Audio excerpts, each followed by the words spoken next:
Two well-renowned NFL analysts released new mock drafts yesterday, and they're each going in different directions. This is your Denver Sports Daily for March 19th. The biggest stories, the latest news. It's Denver Sports Daily. ESPN's Mel Kiper and NFL Network's Daniel Jeremiah both released new mock drafts yesterday, and they had the Broncos going for different positions with the 20th overall pick. In his last mock draft, Kiper had the Broncos taking tight end Colston Loveland with the 20th pick, but now he's changed his projection to the Arizona wide receiver Tetaroa McMillan.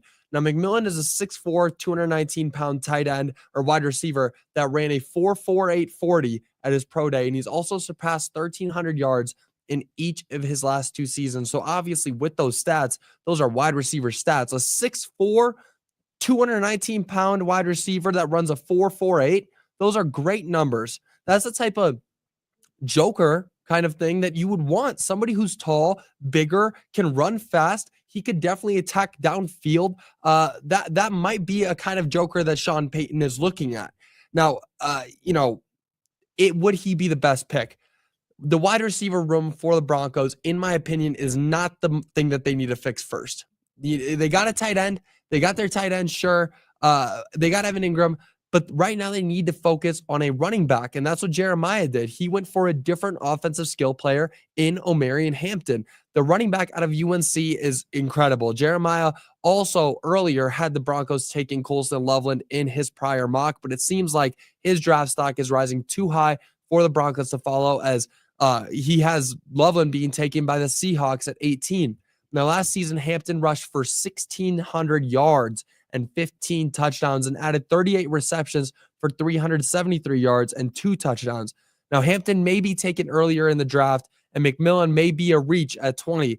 And honestly, I think Colston Loveland could still be the best option. I don't see him getting taken earlier by the Seahawks. I get that that's a fair mock, but Colston Loveland should be there. He should be there at 20. And if he is, then it brings up the question, should the Broncos still go for him? Because Colston Loveland was a need earlier, but now they've got Evan Ingram. Do they really need a rookie tight end in the first round? I don't think so. Omarion Hampton could be that guy. And obviously, I've had my eyes on Ashton Jeanty. I think that Ashton Jeanty will still fall to that 20th pick. So keep your eyes on Ashton Jeanty, because a lot of this is just blowing smoke.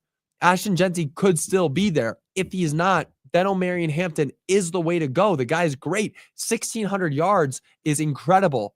Incredible. Going into the draft, this guy is one of the top players in the entire draft. If he's still there, that would be huge. Now, moving on, it is a Nuggets game day. Tonight, the Nuggets are taking on the Los Angeles Lakers for their third time this season. Last time these teams played was last Friday, when the Nuggets were able to pull away with a 131-126 win at home. Incredible win. Unfortunately, they weren't able to follow it up with what should have been a win against the Washington Wizards. But hey, they won that one, lost one to the Wizards, and then won another one to the Golden State Warriors. They're looking good right now. But tonight, they will be traveling to LA to take on a still injured Lakers team. Rui Hachimura, LeBron James, and Maxi Kleber have all been ruled out for the game. So the Nuggets should be able to win it. And as I said earlier, the Nuggets are coming off the back of their incredible win over the Golden State Warriors, where they were able to win by almost double digits, despite missing 3 of their key starters in Nikola Jokic, Jamal Murray, and Christian Brown. Now, the Nuggets are heading into this game as 2-point visiting underdogs, and that game will tip off at 8 p.m. Should be an exciting game. Obviously, the Nuggets and Lakers games are the most fun games of the season. I don't think there's any better matchup that the Nuggets have. They go in there every single time they play, and they dominate the Lakers. They dominate them. They take them down. The Lakers can't hang. They can't hang with the Nuggets. They really can't. This team is so good. Jamal Murray, I'm ready to see a masterclass from him again. He always turns it up against this team. I believe last time they played, he had 28 points or 26 points. One of those two. Turns it up, and he hit that one of the game-winning shots in that game. Jamal Murray is so much fun to watch when these games come along, because the best player is always going to perform the way they do. Nikola Jokic is always going to perform the way he does. Luka Doncic for the Lakers is going to play how he does. It almost always comes down to the second best player. who is the second best player on the floor. Because no matter what Nikola Jokic and Luka Doncic are doing, they're always going to perform that well. Who else is going to perform on a level like them? And Jamal Murray turns it up against the Lakers, and he becomes that second option that the Nuggets have always looked at. He is. I'm so sick of the talk about Jamal Murray can't perform the way he used to. We should have traded him at the deadline. No, they shouldn't have traded him. He is great. He performs at a high level, and I can't wait for playoff time because he just kicks it up 2 notches. He brings it up to a higher level. He really does. So I'm very excited to see how he performs tonight. Now, it is an Avalanche game day as well. The Avs are taking on the Toronto Maple Leafs tonight in their second and final matchup of the season.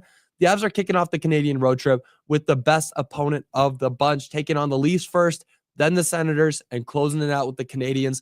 This team is hot. They are hot right now, cooking with oil, cooking with grease, whatever you want to say. They've won 8 of their last 9 matchups, and they are creeping up towards the top seed in the Western Conference. I don't know if they'll be able to get it by the end of the season, but they are right there. They are hanging in that top group of teams. Now, the Avs are heading into tonight's matchup as slight favorites, and that game will begin at 5 p.m. Definitely very exciting to watch, too. The Avs have been, oh my God, fun to watch. They have been so much fun to watch. Of course, they had that upsetting loss in overtime to the Minnesota Wild, but still, wow, they've been performing at a high level as well. The Dallas Stars, they took them down. They've won 8 of their last 9 matchups. They are looking good. If they can get this win, they would be only 2 points behind Dallas.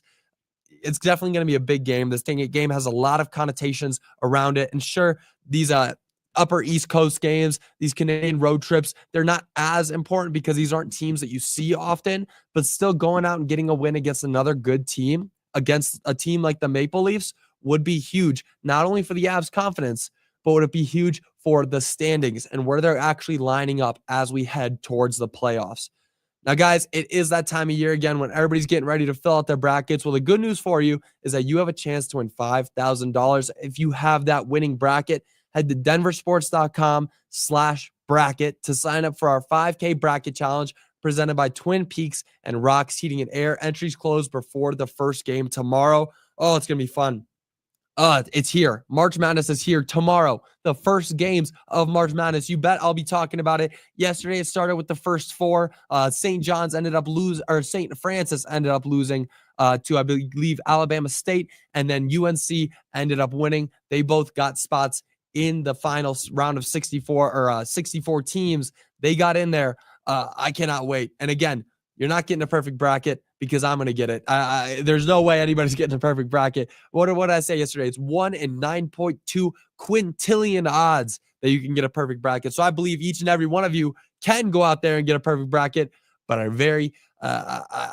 would be very surprised. I believe you can, but I don't think you can.